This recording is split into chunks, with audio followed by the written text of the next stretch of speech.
சானிச் hi போட்டி paradise இப்போ நம்ம போட்டி பேரடைஸில் வந்து 7 வந்து லெமன் சால்ட் சோடாவும் சாண்ட்விச்சும் காம்போ சோடா விட்டுருக்கோம். ஆல்ரெடி சூப்பராக இருந்தாலும் நானே முழுங்கிட்டேன். ஒன்று தான் இருக்குது, ஒரு மாதிரி சாப்பிடலாம். சானிச்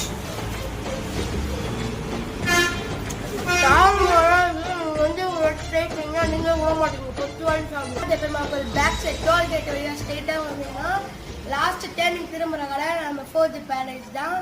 நீங்களே ஒன்ஸ் வந்து விசிட் பண்ணிங்கன்னா நம்ம ஃபேமிலி சப்ஸ்கிரைப் பண்ணவங்களுக்கு மட்டும்தான் இந்த ஆஃபர் முடியறதுக்கு. காலையிலேருந்து 10 ஆஃபருக்கு மேலே போயிடுச்சு. நீங்கள் தான் வந்து சாப்பிட்டு பார்த்தீங்கன்னா இன்னும் நல்லா சூப்பராக இருக்கும். நிறைய பேர் பார்சல் வேறு வாங்கிட்டு போகிறாங்க. காலி ஆயிடுச்சுன்னா நீங்கள் மிஸ் பண்ணுறீங்க. மறக்காமல் வந்து வாங்கிட்டு போயிடுங்க.